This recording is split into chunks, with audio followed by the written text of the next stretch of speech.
Bismillahirrahmanirrahim. Assalamu alaikum.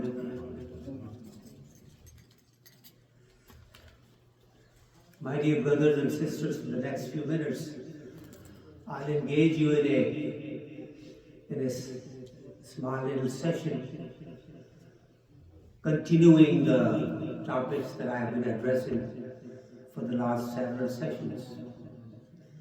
To begin with, let me summarize by saying that I have emphasized before that there is a body of knowledge out there that is beyond the reach of human beings. Allah subhanahu wa ta'ala has all the knowledge, and humans have been given certain capacity to understand their universe so that they can sustain their life here as long as they are living on this planet.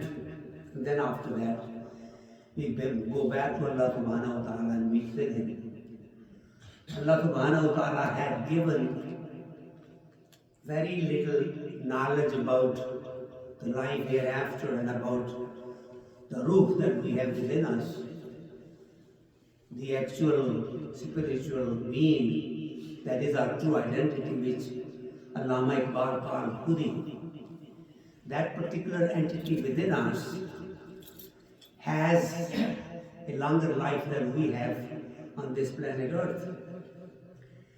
Knowledge that we have is like, I give the example of a computer, depending on how much megabytes or gigabytes you have in your memory, that's all you have. And if you need additional information, you will have to then hook on to something that has a bigger treasury of knowledge. Now, briefly speaking, Allah subhanahu wa ta'ala has given us enough learning ability so that we can, with our five senses, and now the senses have become six. Through those senses, we acquire knowledge about this worldly existence, and we can more or less raise our family and be beneficial to people that live around us and with us. But also, He sometimes gives information to us through our dreams, through certain intuitions, certain feelings that we get, that we know we had very little to do with. I'll give you the example of Yusuf al-Islam. And you know that he did have the ability to interpret dreams with the permission of, and with the guidance of Allah subhanahu wa ta'ala, actually with the knowledge directly coming from Allah subhanahu wa ta'ala to him. So when a non-believer, ruler of that place,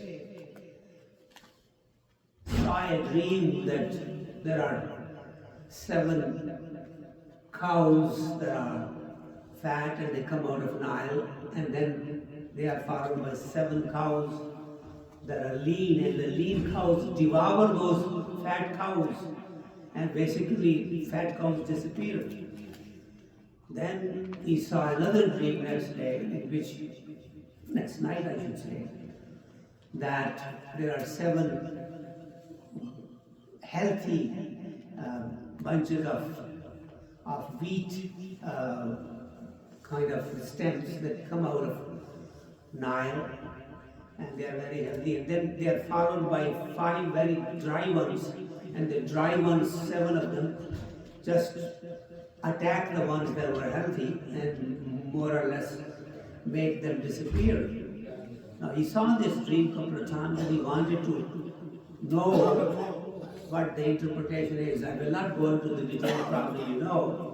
What I'm saying is that person who was not necessarily a believer in God sees a dream that was true to him.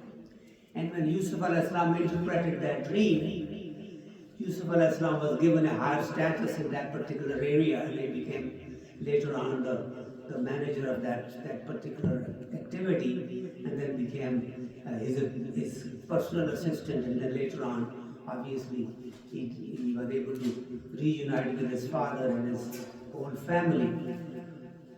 point I am making is Allah subhanahu wa ta'ala can give that knowledge to human beings, and they do not necessarily have to believe in Him. For example is in front of you. Allah subhanahu wa ta'ala loves all His creations. He has put us in different roles on this earth. Some of us are born into believing families, others are not.